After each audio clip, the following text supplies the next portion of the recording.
নবী, যুদ্ধের ময়দানে চাবুক চালানোর সময় এক কাফেরকে মারতে যেয়ে আপনার লাঠির বাড়ি আমার পিঠের মধ্যে পড়েছে। আপনি যেহেতু এই কিসাসটা আদায় করতে চান, আপনার পিঠে আমি লাঠির বাড়ি মেরে এটারে শোধবোধ করে দিতে চাই। বিশ্বনবী বললেন, আসো তুমি এসে আমার পিঠে লাঠি দিয়ে চাবুক দিয়ে বাড়ি মারো। সাহাবী বলে, ও নবী, যখন আপনি আমার চাবুকটা পিঠের মধ্যে মেরেছেন, আমার পিঠে তখন জামা ছিল না। আপনি যদি যথা নিয়মে কিসাসটা আদায় করতে চান, আপনার জামাটা খুলেন, খালি পিঠের মধ্যে বাড়িটা মারিস। সাইয়েদনা ওমর ফারুক হাতের জামা এরকম পড়তে শুরু করছে, আয় এদিকে আয়।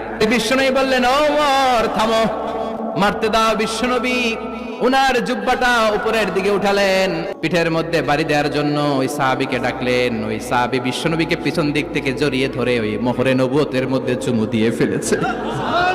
সাহাবী বললেন, নবী গো, এই নাটক করার জন্য আপনি আমারে মাফ করে দিয়েন। অনেক দিনের সাধনা, জল্পনা কল্পনা, আপনার মোহরে নবুয়তের মধ্যে আমার ঠোঁটটা লাগিয়ে আমার ঠোঁটটারে আমি জাহান্নাম থেকে